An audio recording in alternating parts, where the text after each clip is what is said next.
Alors, je m'appelle Charles, je suis chez mon copilote depuis 2016. J'ai été enseignant avec des enfants en difficulté intellectuelle.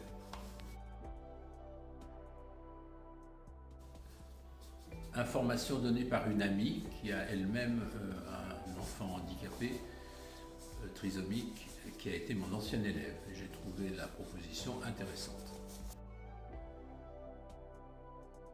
Je me suis inscrit sur mon copilote pour prolonger mon activité professionnelle à petite dose, mais c'est très agréable.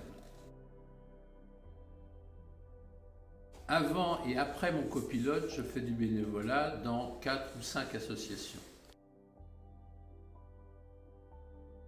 J'ai été sollicité par un homme qui faisait des études de biologie végétale et qui avait envie de retrouver des amis qu'il avait rencontrés à Tunis, et nous avons passé une journée aller-retour, Orly, Tunis, Tunis, Orly.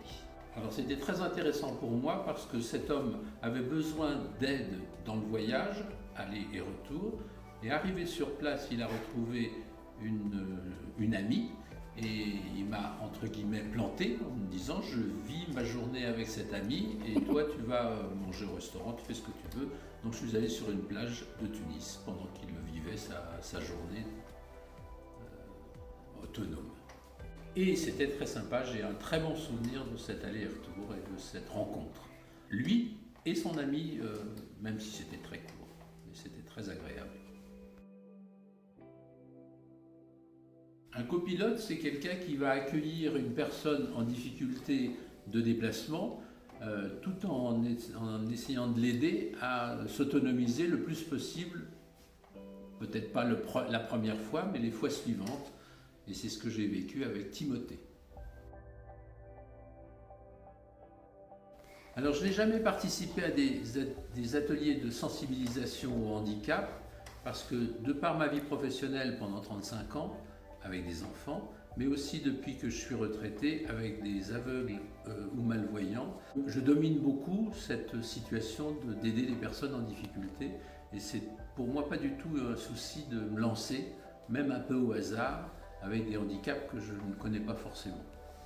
Lors d'un atelier de sensibilisation organisé par mon copilote, je suis tout à fait prêt à venir témoigner de mon expérience professionnelle, mais aussi de mon plaisir, mon intérêt, et dans la découverte de choses qui me sont inconnues. J'ai appris de la bouche d'un médecin qui s'occupait d'enfants, d'adolescents et de jeunes adultes en difficulté qu'on n'est pas handicapé, on est désavantagé. Eh bien, je pense que quand on retient cette idée du désavantage, on domine mieux le handicap qui est réel, que ce soit la vue, l'audition ou le mental. Donc il y a quelque chose qui facilite.